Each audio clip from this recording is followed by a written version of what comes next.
The Galactic War College's most prestigious lecture hall buzzed with the kind of intellectual smugness that only comes from a room full of beings who believe they've evolved past violence. Before we begin, YouTube shows me that 93% of you haven't subscribed yet. Subscribing is free, it really supports our community, and I'd love for you to be part of it. Also, drop a comment and let me know where you're watching from. Professor Valdris, a distinguished Altarian with silver-streaked cranial ridges and the bearing of someone who'd never personally held anything more dangerous than a stylus, adjusted his ceremonial teaching robes and surveyed his students with the satisfaction of a shepherd counting particularly docile sheep. "Advanced conflict theory," he began, his voice carrying that peculiar mix of authority and condescension that made first-year cadets squirm, and senior students nod along like bobbleheads. Today, we examine perhaps the most fundamental truth of civilized warfare. He paused for dramatic effect, clearly pleased with himself. No war in recorded galactic history has ever truly been won. The assembled students, a carefully curated mix of Centauri honor-seekers, Altarian intellectuals, vegan pacifist philosophers, and a smattering of other species, leaned forward with the eager attention of beings who'd never seen actual combat, but were absolutely certain they understood it completely. "Wars," Valdris continued, warming to his favorite theme, "are merely temporary pauses in ongoing conflicts. They create new grievances, establish unstable power structures, and inevitably lead to future hostilities. The galaxy's greatest military minds have concluded that victory is an illusion perpetrated by primitive societies to justify their barbarism." Cadet Vex, a young Centauri whose ancestors had supposedly been fierce warriors before they discovered meditation and organic farming, raised a tentacle approvingly. "Professor, does this apply to the recent unpleasantness between the Nexari and the Coalition border worlds?" "An excellent example," Valdris beamed.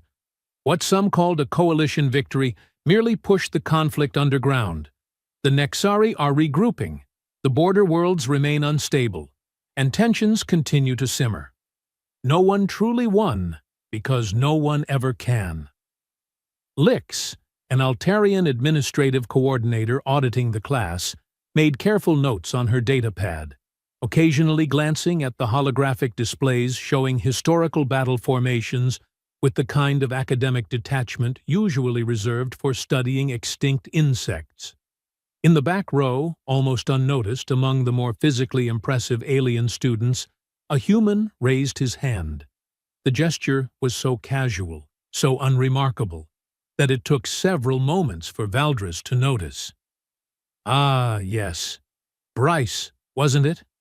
The professor's tone carried just enough disinterest to make clear that humans, while tolerated in advanced galactic education, weren't exactly expected to contribute meaningfully to military theory discussions. "That's right, Professor." Bryce's voice was steady, conversational, with just a hint of something that might have been amusement. "I was wondering about your research methodology." The room stirred slightly. Questions about methodology were usually the domain of senior students trying to impress their professors, not, well, humans. "My methodology." Valdris's cranial ridges lifted in what passed for surprise among his species. "I base my conclusions on comprehensive analysis of galactic military history, of course." "Of course," Bryce nodded agreeably. "I was just curious. When you say comprehensive, does that include Earth's military history?" A ripple of barely suppressed chuckles ran through the classroom. Earth military history was something of a running joke in advanced galactic circles, the violent scribblings of a species that had barely managed to avoid destroying itself before stumbling into interstellar travel. Valdris's expression shifted to something approaching benevolent condescension. Well, naturally, we've examined your species' tribal conflicts. Quite instructive examples of primitive warfare, actually. The inefficiency, the waste of resources, the complete absence of strategic thinking beyond hit the other side harder. Fascinating from an anthropological perspective. More chuckles from the assembled students. Lix looked up from her data pad with the expression of someone watching a mildly entertaining documentary about extinct civilizations. Bryce absorbed this commentary with the kind of patience that should have been a warning sign to anyone paying attention. Instead, he simply nodded and asked, "So you've read all of it then? The complete files?" "The relevant portions, certainly," Valdris replied, his tone suggesting that anyone who'd waste time reading the complete military history of such a backward species probably needed to reconsider their academic priorities. Interesting, Bryce mused, and there was something in that one word that made a few of the more perceptive students look up from their notes. "Because I've been going through the archives myself, and I noticed something curious." The professor's cranial ridges flattened slightly, a sign of growing irritation among Altarians. "And what might that be?" "Well," Bryce continued in that same conversational tone, "most of the files are classified at levels that require military clearance to access. The public portions are, how should I put this, edited for civilian consumption." A moment of silence stretched through the lecture hall. Valdris's expression cycled through several variations of academic superiority before settling on barely concealed annoyance. "Young man, I hardly think primitive Earth conflicts require the kind of detailed analysis you're suggesting. The broad patterns are quite sufficient for our purposes here." "Oh, I'm sure they are," Bryce agreed easily. "It's just that, well, when you say no war has ever truly been won, I can't help wondering if you've read the last chapter." The silence that followed was the kind that occurs when someone says something that sounds innocuous but feels dangerous. Cadet vexes. Tentacles stopped their rhythmic swaying. Lix's stylus paused over her datapad. Even the holographic battle displays seemed to flicker with uncertainty. Professor Valdris straightened to his full height, which was considerable, and fixed Bryce with the kind of stare usually reserved for students who'd been caught cheating on final examinations. "The last chapter of what, exactly?" Bryce's smile was small, polite, and absolutely terrifying to anyone who knew what to look for. "Human military history, Professor. The part that's still being written." The chuckles that had peppered the earlier conversation died completely. Somewhere in the back of every alien mind in that room, a tiny voice that had kept their species alive long enough to reach the stars began whispering that maybe, just maybe, they should pay attention. "I wonder," Bryce continued, his voice carrying easily through the suddenly attentive silence, "if I might be permitted to present a supplementary perspective next class? Nothing too elaborate, just filling in some of the gaps in the historical record." Valdris found himself in the peculiar position of a professor who'd just been challenged by a student he'd been systematically dismissing and wasn't entirely sure how to respond. Academic pride warred with the growing suspicion that he might have missed something important.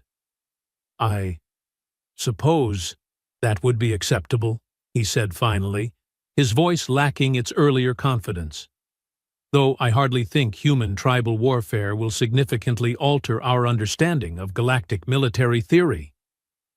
"Oh, I'm sure you're right," Bryce replied, gathering his materials with unhurried efficiency.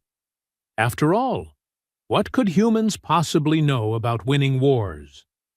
As the class filed out, chattering amongst themselves about the unusual exchange, none of them noticed the way Bryce's fingers moved across his personal communicator. or the brief message that went out on heavily encrypted channels. Phase 1, complete. They took the bait. Proceeding with educational protocol. Professor Valdres remained in the lecture hall long after his students had departed, staring at the holographic displays of ancient battles and wondering why, for the first time in his distinguished academic career, he felt like he'd just made a very serious mistake. In the corridors of the Galactic War College, word began to spread, with the efficiency that only comes from mixing academic gossip with the promise of entertainment. The human student, quiet, unremarkable Bryce, had somehow managed to rattle Professor Valdres. And tomorrow, he was going to give a presentation on human military history. It promised to be educational. Word traveled fast in academic circles, especially when it involved the possibility of watching a distinguished professor get schooled by an undergraduate. By the time Professor Valdres arrived for his next advanced conflict theory lecture, the usual intimate gathering of 23 students had somehow transformed into a packed auditorium containing nearly 200 beings from across the galactic spectrum. Valdres paused at the entrance, his cranial ridges flattening in what anyone familiar with Altarian body language would recognize as profound unease. The assembled crowd included not just students, but faculty members, military attachés, and even a few beings whose species he couldn't immediately identify, always a concerning development in academic settings. "Well," he muttered to Lix, who was frantically trying to accommodate the unexpected audience, "this is unusual." "The human's presentation has generated considerable interest," she replied, her voice carrying the kind of careful neutrality that administrative staff perfected when they suspected their superiors were about to make spectacular fools of themselves. Bryce sat in his usual spot in the back row, apparently unbothered by the circus that had formed around his promised presentation. If anything, he seemed mildly amused by the whole situation, like someone watching a particularly entertaining holodrama unfold. "Right then," Valdres began, his voice projecting with the artificial confidence of someone trying to regain control of a situation that had already slipped through his fingers. "Before we begin today's scheduled curriculum, Cadet Bryce has requested permission to supplement our discussion of military history with some additional perspective on human conflicts." A murmur rippled through the crowd.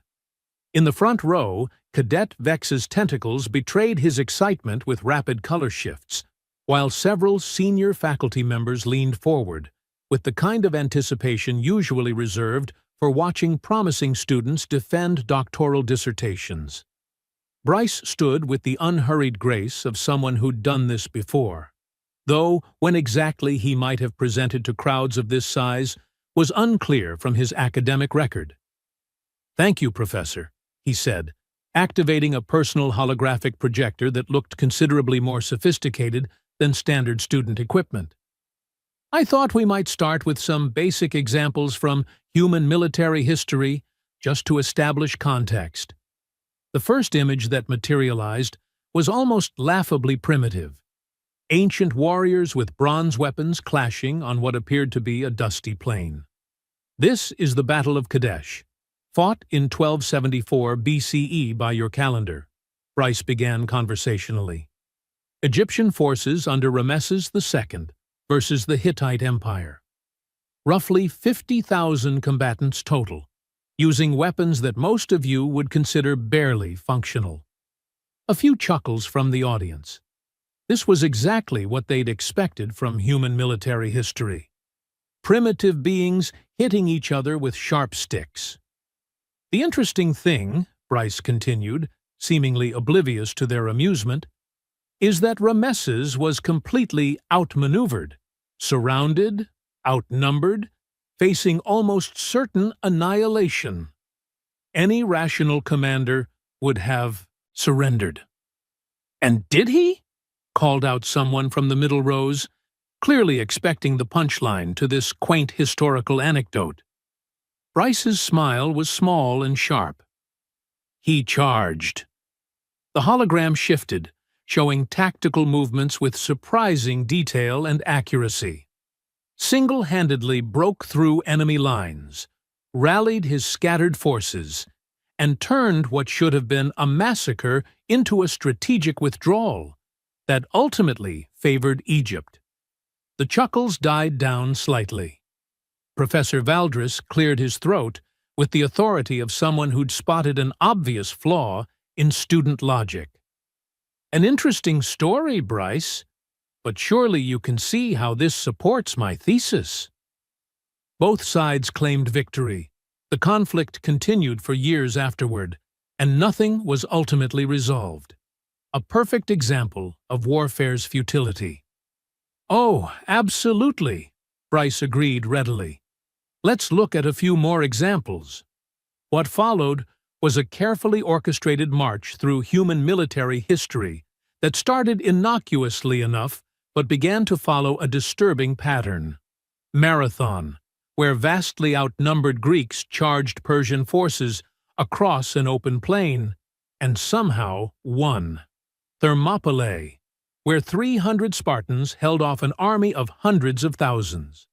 Agincourt, where English longbowmen decimated French heavy cavalry in conditions that should have made victory impossible. You notice a theme here? Bryce asked the increasingly quiet audience. Humans have this quirk. When faced with impossible odds, instead of doing the rational thing and surrendering, they tend to do something completely insane. Professor Valdres shifted uncomfortably. These weren't the kind of primitive tribal skirmishes he'd expected.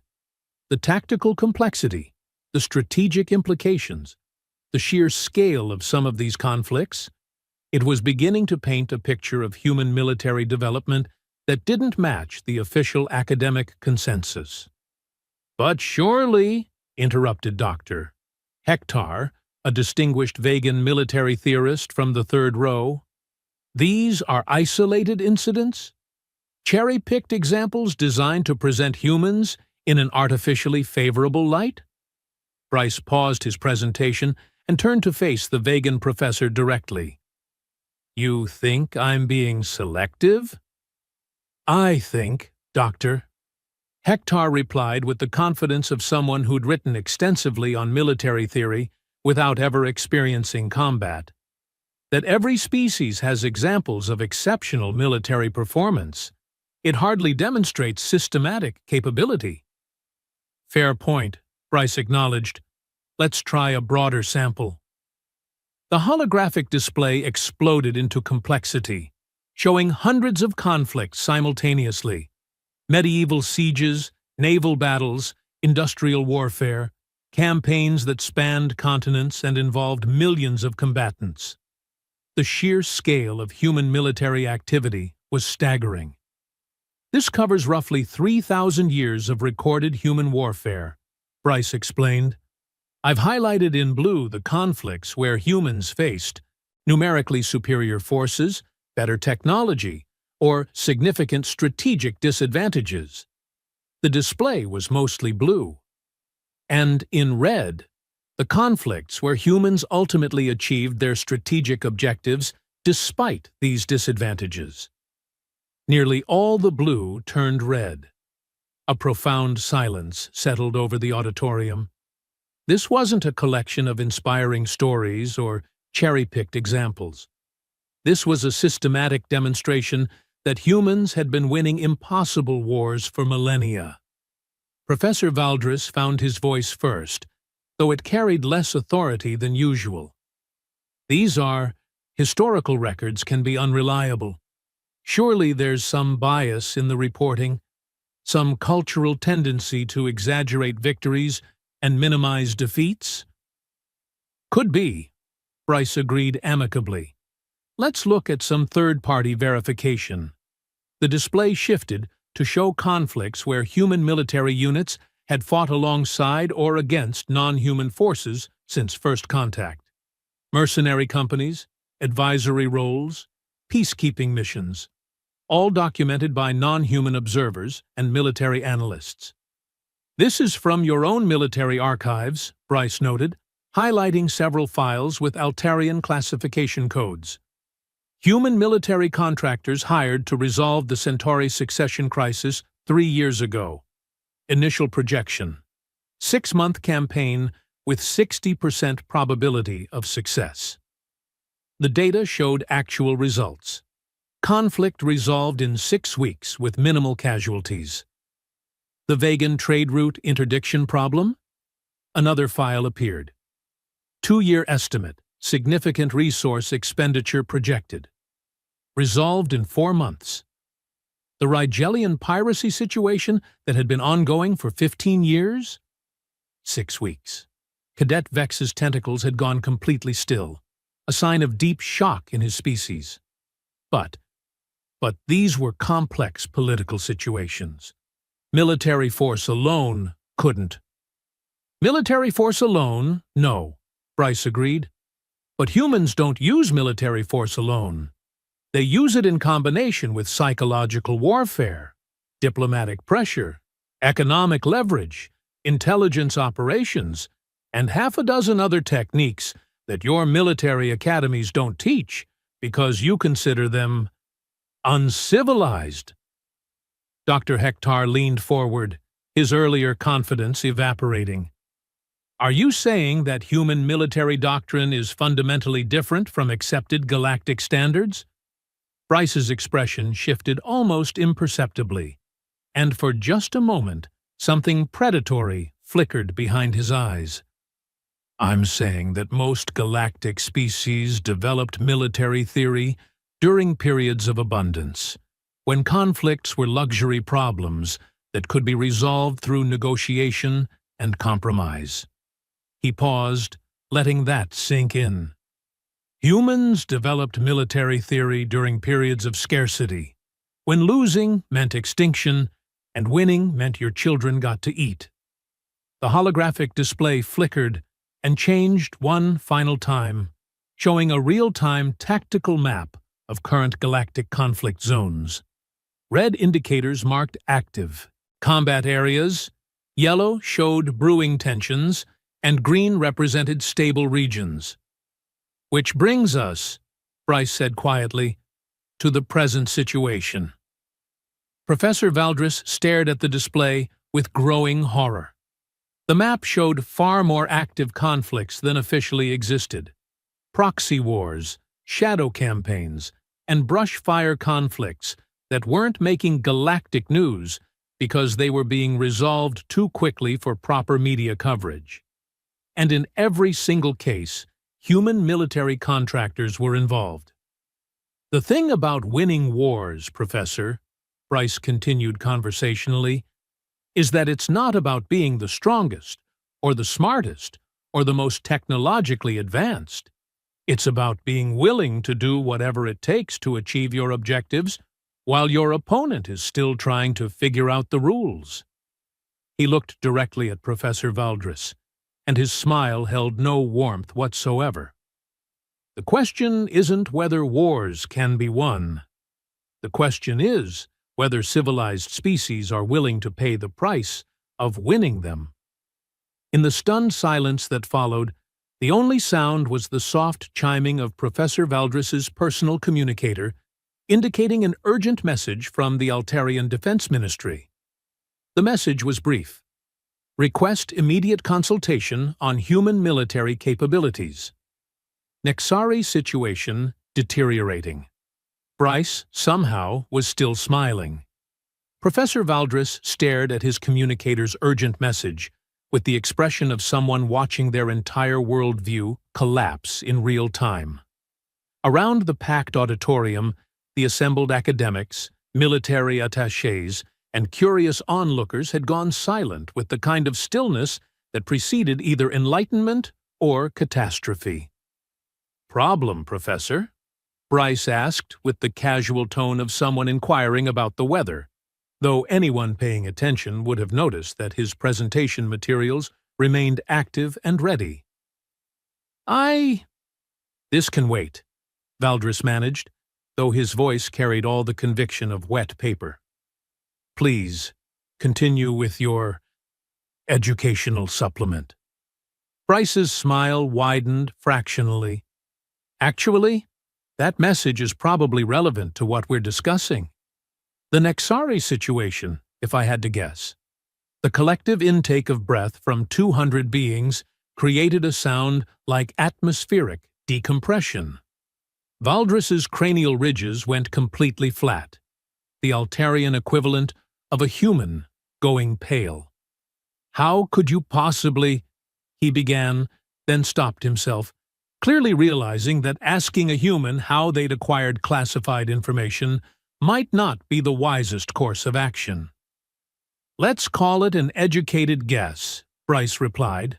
"After all, we've been tracking Nexari fleet movements for the past 6 months. Someone had to be." Dr. Hektar leaned forward so abruptly he nearly fell from his seat. "We? Who exactly is we in this context?" Bryce activated a new holographic display with the fluid efficiency of someone who'd prepared for exactly this question.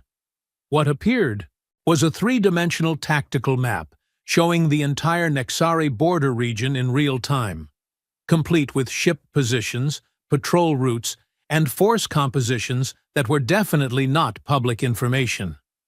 "Ladies, gentlemen, and beings of various other classifications," Bryce said, his tone shifting from student to briefing officer so smoothly that several military attachés unconsciously straightened to attention. "Allow me to introduce you to the galaxy's best-kept secret." The display zoomed in on a series of seemingly minor border skirmishes that the galactic news networks had barely covered. 3 months ago, the Nexari Empire began what they call territorial adjustments along the Coalition frontier. Standard Imperial expansion, probe for weaknesses, test response times, gradually escalate until resistance collapses. New markers appeared on the map, showing troop movements and fleet deployments. Coalition High Command's response followed textbook defensive doctrine. Reinforce border stations, lodge diplomatic protests, prepare for orderly withdrawal to more defensible positions. Cadet Vex's tentacles flickered with nervous energy. But that's the correct response to Imperial aggression. Measured escalation. Avoid providing justification for full-scale war. "Absolutely correct," Bryce agreed. Textbook galactic military theory. And it would have worked perfectly if the Nexari were playing by the same rules. The holographic display shifted to show actual combat footage, and suddenly the academic atmosphere in the auditorium transformed into something much more serious. These weren't historical reconstructions or theoretical scenarios. This was real warfare happening in real time. Unfortunately for Coalition forces, Bryce continued with clinical detachment, the Nexari have been studying human military history too. They've adopted some of our more pragmatic approaches to warfare. The footage showed Nexari forces bypassing hardened defensive positions to strike directly at civilian infrastructure, using captured Coalition personnel as human shields, and employing weapons that technically violated several galactic conventions but were devastatingly effective. "This is—" Dr. Hektar's voice trailed off as he watched Coalition ships retreating from positions they should have been able to hold indefinitely. "This is what happens when civilized warfare meets uncivilized opponents," Bryce said quietly. "The Nexari learned that if you're willing to break the rules everyone else follows, you can achieve victory ratios that make no sense according to traditional military theory." Professor Valdris found his voice, though it came out as barely more than a whisper. "How many Coalition personnel have been lost?" "In conventional engagements? Nearly 30,000 so far." Bryce's tone remained conversational, but something cold had entered his eyes. Casualties that could have been avoided if coalition commanders had been willing to adapt their tactics to match the threat. The auditorium erupted in shocked murmurs and angry chittering from various species. 30,000 casualties in what most of them had thought was a minor border dispute. Lix looked up from her data pad, her stylus trembling slightly. The news services haven't reported anything like that scale of losses. The news services don't have access to classified casualty reports, Bryce replied. But someone does. He activated another section of his holographic display, and what appeared was a detailed breakdown of coalition military assets, deployment patterns, and strategic vulnerabilities. Information that should have been available only to the highest levels of Galactic Command. Someone's been providing detailed intelligence analysis to Coalition High Command for the past 2 months, predicting Nexari movements, identifying their tactical adaptations, recommending countermeasures that actually work. Dr. Hektar leaned forward desperately. Who? Which intelligence service has that kind of capability? Bryce's smile was sharp enough to cut atmosphere. None of them. The analysis is coming from human military contractors who've been studying the situation and providing recommendations through unofficial channels. The silence that followed was the kind that occurs when comfortable assumptions meet uncomfortable realities. Several faculty members began checking their own data pads, clearly trying to verify what they were hearing. "But that's impossible," protested a voice from the back of the auditorium. "Human military contractors don't have the clearance levels necessary to access that kind of information." "You're absolutely right," Bryce agreed. "They don't have clearance. They have something better." A new display activated, showing a complex network of information flows, data exchanges, and analytical processes that spanned multiple star systems and involved resources that definitely weren't supposed to exist. They have a parallel intelligence network that's been operating independently of official galactic channels, gathering information, conducting analysis, and providing strategic recommendations to anyone who asks the right questions. Professor Valdris stared at the display with growing horror. This represents capabilities that exceed most planetary governments." "Most planetary governments," Bryce noted with satisfaction, "don't have the luxury of treating warfare as an academic exercise. When your species' survival has depended on military success for thousands of years, you tend to get very good at it." The holographic display shifted one final time, showing something that made several beings in the audience gasp audibly. It was a comprehensive organizational chart of what appeared to be a shadow military structure operating throughout Coalition space. Human personnel in advisory roles, intelligence positions, logistics coordination, and tactical planning.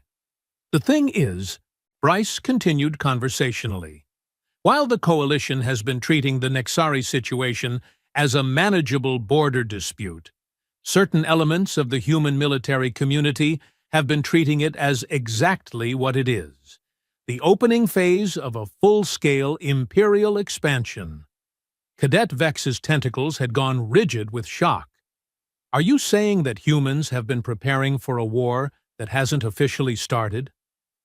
"I'm saying that humans have been preparing for a war that started 3 months ago, but nobody wanted to admit it." Bryce's voice carried the kind of patient condescension usually reserved for explaining simple concepts to particularly slow children. "The only question is whether the Coalition is going to keep playing by rules that guarantee defeat, or finally admit they need help from people who specialize in winning impossible wars." Professor Valdris's communicator chimed again, this time with the urgent priority signal that indicated direct communication from the Altarian High Command. He looked at the message, and his expression shifted from confusion to something approaching terror. They're requesting immediate consultation on human military capabilities, he said in a voice barely above a whisper. And they want to know if we have any contacts with human military contractors. Bryce began packing up his presentation materials with the unhurried efficiency of someone whose work was nearly complete. Professor, I suspect that over the next few hours, you're going to receive similar requests from most major coalition governments.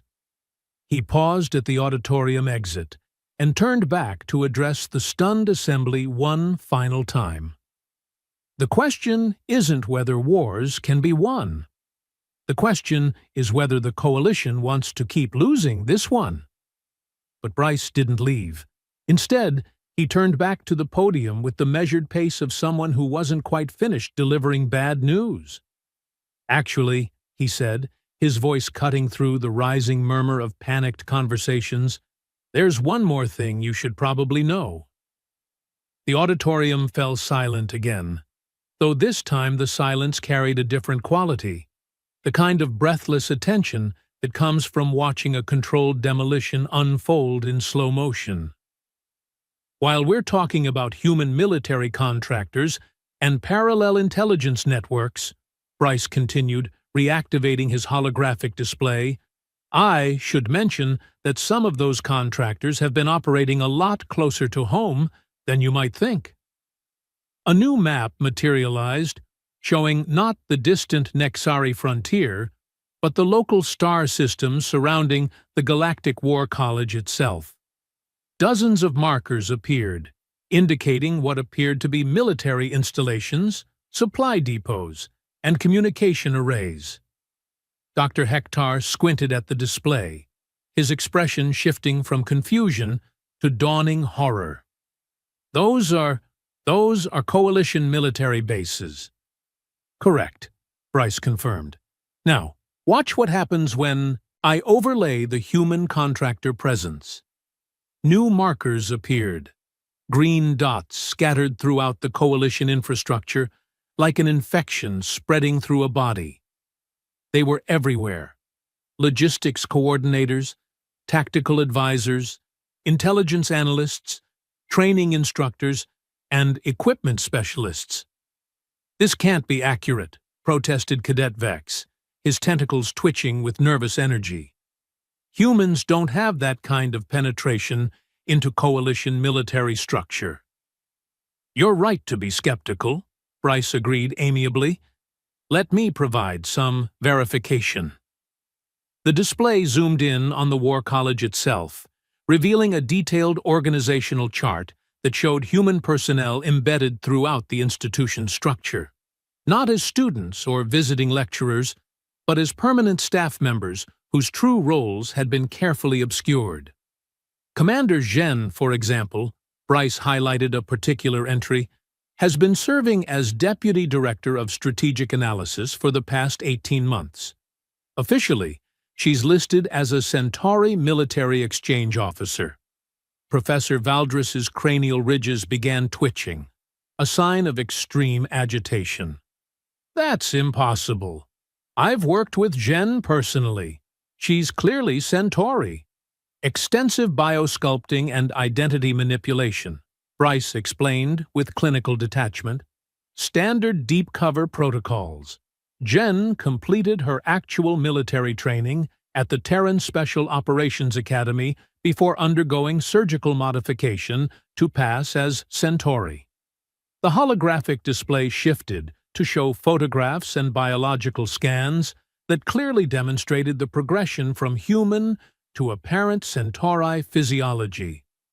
The technical sophistication required for such a transformation was staggering. How many? Dr. Hector's voice came out as barely a whisper. How many human operatives are embedded in coalition military structure? Bryce's smile held no warmth whatsoever. Would you prefer the precise number, or would you rather I just say enough? The silence that followed was broken by the sound of multiple communicators chiming simultaneously as priority messages flooded in from across coalition space. Professor Valdres glanced at his device, and his expression shifted to something approaching panic. "They're requesting immediate verification of personnel records," he said, his voice cracking slightly.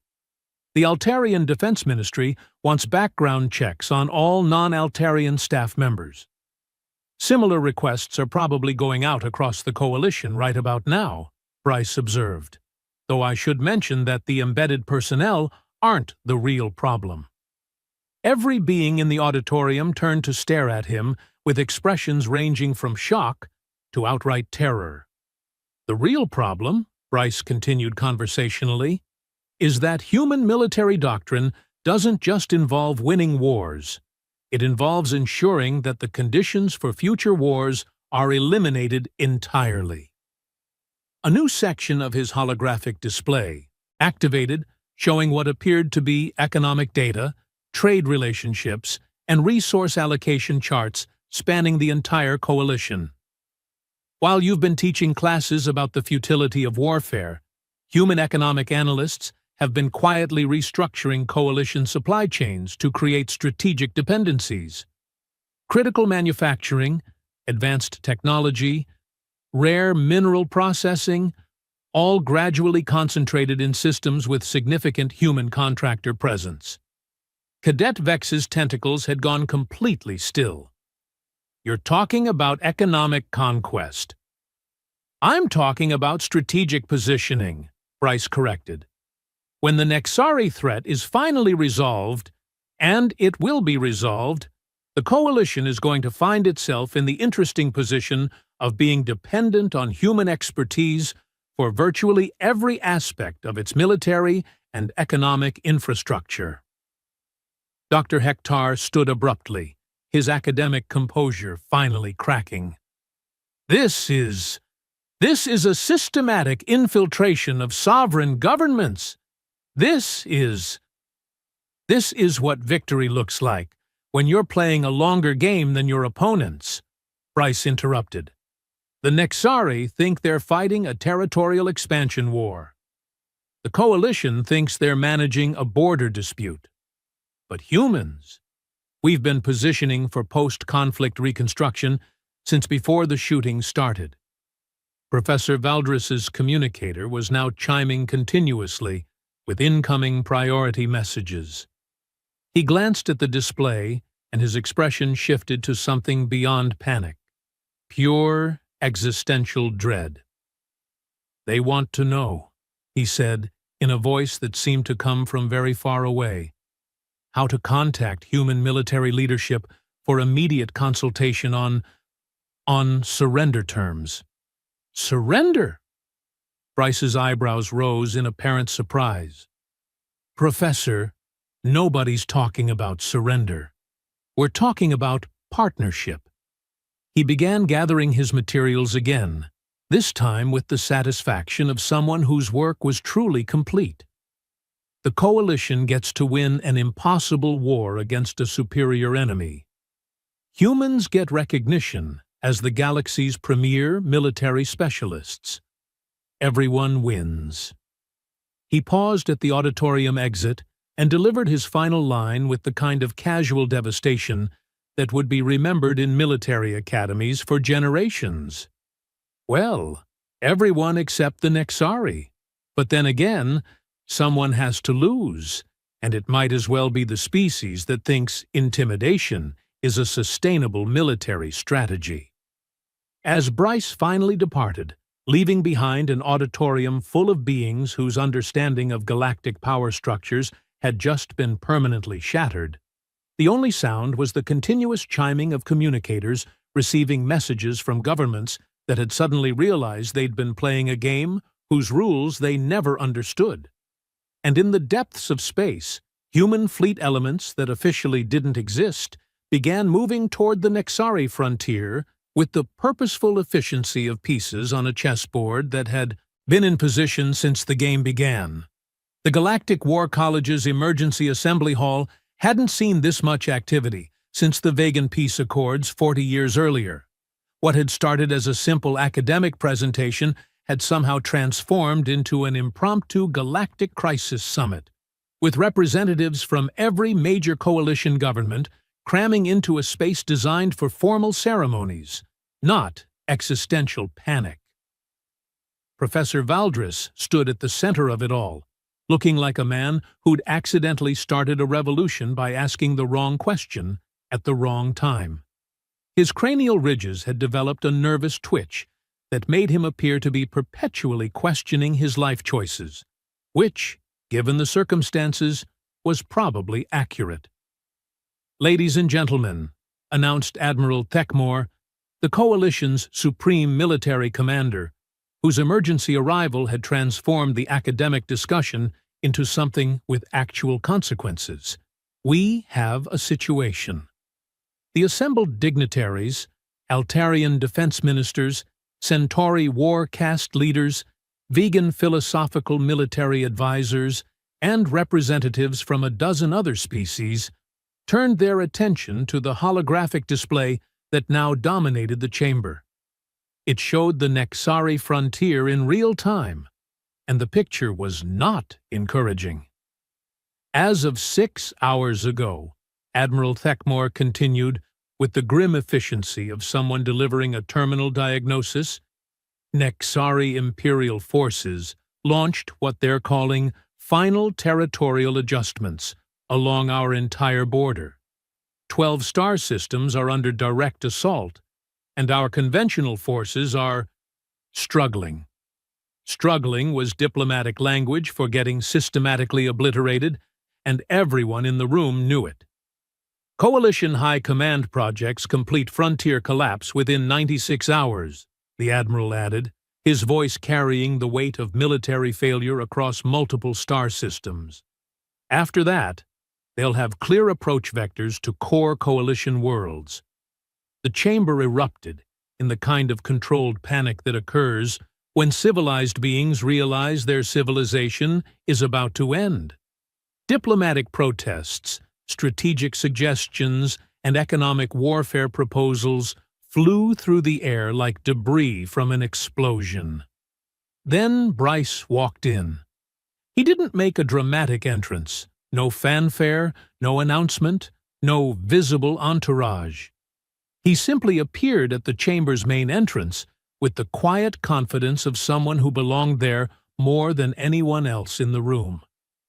"Excuse me," he said, his voice carrying easily through the chaos without being raised, "but I believe you sent for me?" Admiral Thekmore turned to stare at this unremarkable human who had somehow gained access to a restricted emergency session. "I'm sorry. Who exactly are you?" Bryce's smile was polite, professional, and absolutely terrifying to anyone who'd been present for his earlier presentations. "Bryce Kellerman, Terran Strategic Operations Division. Though most of you probably know me as that human student who asked awkward questions." The silence that followed was the kind that occurs when people realize they've been catastrophically wrong about something important. "Strategic Operations Division?" Professor Valdris's voice came out as barely a whisper. But you're enrolled in my Advanced Conflict Theory class?" "Auditing," Bryce corrected gently. "I was auditing your class as part of a preliminary assessment of coalition military education standards. The results have been illuminating." He activated a personal holographic projector that made his earlier classroom displays look like children's toys.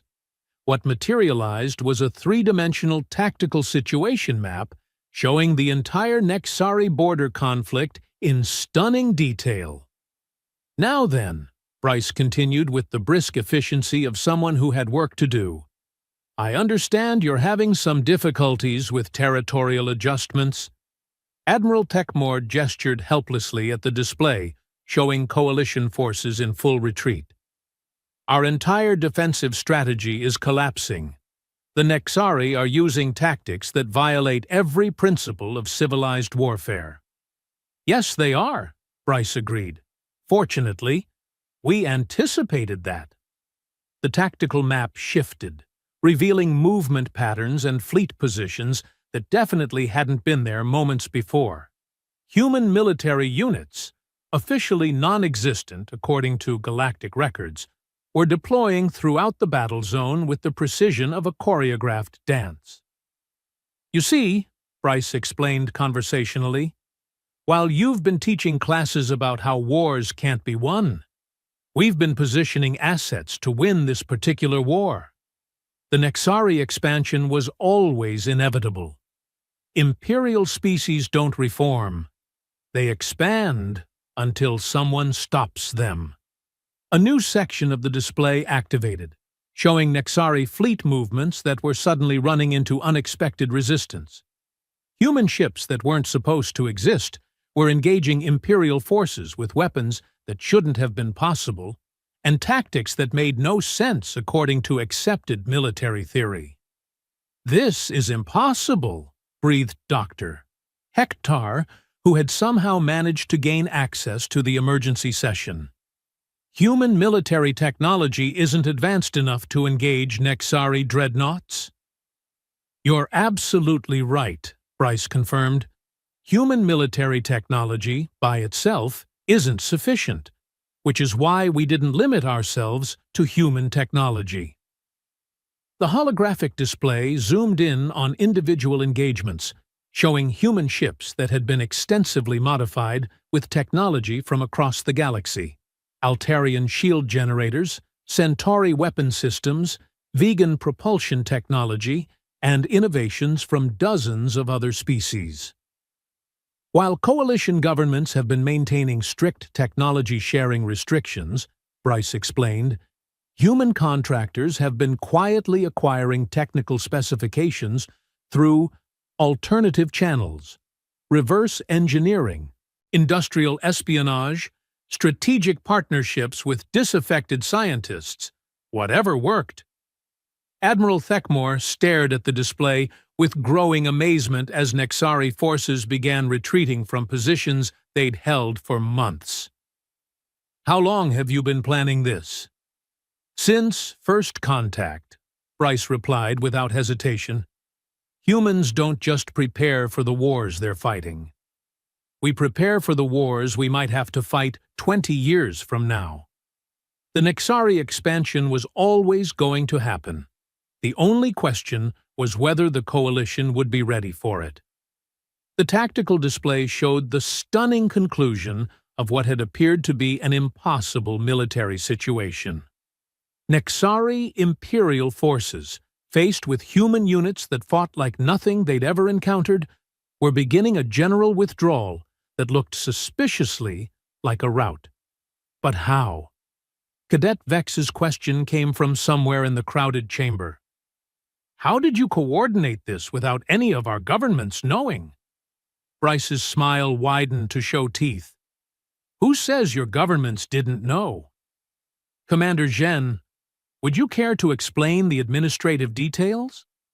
A figure stepped forward from among the Centauri delegation, the same Centauri exchange officer who'd been serving as Deputy Director of Strategic Analysis at the War College.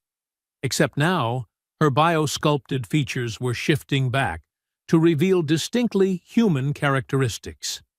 "Coalition governments have been receiving strategic recommendations from human military advisors for the past 2 years, she said in a voice that was definitely not Centauri.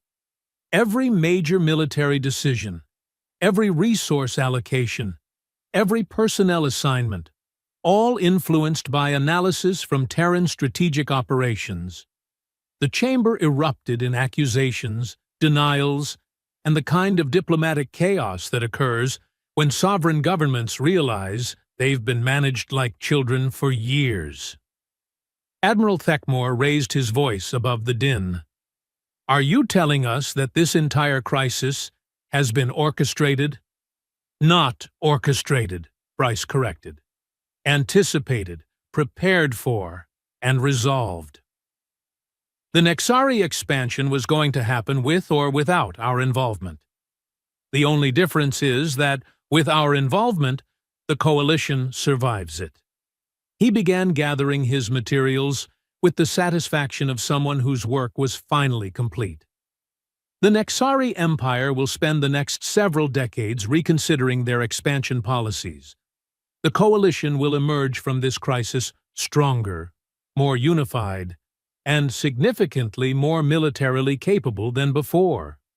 Professor Valdres found his voice one last time. And humans? What do humans get out of this? Bryce paused at the chamber exit and turned back with an expression of mild surprise. Recognition, Professor. After today, no one in the galaxy will question whether wars can be won. They'll only question whether they want humans fighting for them or against them. As the emergency session dissolved into chaos, behind him, Bryce walked out into corridors that were already buzzing with news of the impossible victory against impossible odds. 6 months later, Professor Valdres found himself teaching a completely different course: Human Combat Psychology and Strategic Thinking, now required curriculum for all advanced military students. His first lecture always began the same way. Wars can be won. The question is whether you're willing to learn from the species that specializes in winning them. And in the back row, new human students took careful notes while monitoring galactic conflict zones and preparing for the next crisis that everyone else would see coming too late.